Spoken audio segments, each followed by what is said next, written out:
ನಮಸ್ಕಾರ ಎಲ್ಲ ನನ್ನ ಮಾಧ್ಯಮ ಮಿತ್ರರೇ.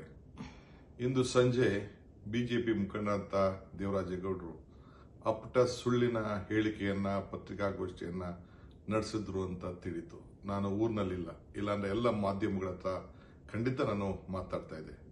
ಇವ್ರು ಏನು ಮಾತಾಡಿದ್ದಾರೆ, ಏನು ಆರೋಪ ಮಾಡಿದ್ದಾರೆ ಎಲ್ಲ ಸುಳ್ಳಿನ ಕಂತೆ. ಎಲ್ಲ ಅನೇಕ ವಿಚಾರಗಳನ್ನ, ಪೆನ್ಡ್ರೈವ್ ವಿಚಾರ ಇರ್ಬೋದು, ಬಿಜೆಪಿಯ ಆಂತರಿಕ ವಿಚಾರಗಳನ್ನ ನನ್ನ ಹತ್ರ ತಿಳಿಸ್ತೀನಿ ಅಂತ ಹೇಳಿ ಪ್ರಯತ್ನವನ್ನ ಮಾಡಿದ್ರು. ಆದರೆ ನನಗೆ ಸಮಯ ಸಿಕ್ಕಲಿಲ್ಲ. ನಾನು ನಾಳೆ ಬರ್ತೇನೆ ಬೆಂಗಳೂರಿಗೆ. ಬಂದಾಗ ಅನೇಕ ವಿಚಾರಗಳನ್ನ ಏನೇನು ನನ್ನ ಹತ್ರ ಚರ್ಚೆ ಮಾಡಿದ್ದಾನೆ ಫೋನ್ನಲ್ಲಿ ಅಂತೇಳಿ ತಿಳಿಸ್ತೇನೆ. ಆದರೆ ನನಗೂ ಆತನಿಗೂ ಯಾವ ತರದ ಸಂಬಂಧನೂ ಇಲ್ಲ.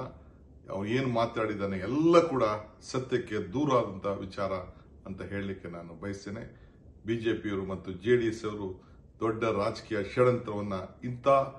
ಷಡ್ಯಂತ್ರವನ್ನ ಇವತ್ತು ಮಾಡ್ತಾ ಇದ್ದಾರೆ. ಏನ್ ಬೇಕಾದ್ರೂ ಮಾಡ್ಕೊಳ್ಳಿ, ನಿಮ್ಗೆಲ್ಲ ಅರಿವಿದೆ.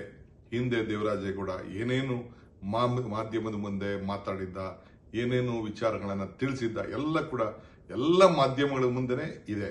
ಅದನ್ನ ನೀವು ಪ್ರಕಟಣೆ ಮಾಡಿ ಓದಿದ್ರೆ ತಿಳ್ಕೊಂಡ್ರೆ ಸಾಕು.